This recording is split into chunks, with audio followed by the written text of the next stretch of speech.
Hi అండి. అందరూ ఎలా ఉన్నారు? బాగున్నారా? చూసారా ఈరోజు మా ఇంట్లో స్పెషల్స్ ఎన్ని రకాలు. సరే గాని నిన్న చెప్పాను కదా బ్రహ్మదేవుని గుడి అనేది ఎక్కడుందనేది. ఆ గుడి రాజస్థాన్‌లోని అజ్మీర్ అనే జిల్లాలో ఉంది. అక్కడ పూర్వం వజ్రాసురుడు అనే రాక్షసుడు ప్రజల్ని హింసిస్తుంటే బ్రహ్మదేవుడు తన కమలంతో ఆయుధంగా చేసి అతన్ని సంహరించాడు. అప్పుడు ఆ కమలంలోని 3 రేకులు రాలి 3 పుష్కరులుగా ఏర్పడినాయి. అందుకే ఆ ప్రాంతాన్ని పుష్కర్ అంటారు.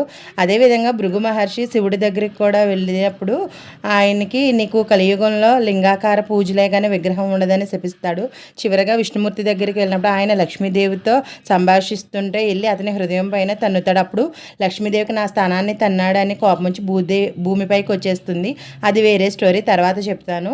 అప్పుడు విష్ణుమూర్తి ఆయనకు నమస్కరించి పాదాలు నొక్కుతున్నట్టు నొక్కి ఆయన పాదంలో ఉన్న అజ్ఞానం అనే కన్నును చిదిమేస్తే అప్పుడు భృగు మహర్షికి తన తప్పును తెలుసుకుని క్షమించమని విష్ణుమూర్తిని కోరి అతనికి ఆ యజ్ఞ ఫలాన్ని అందించాడు. థ్యాంక్స్.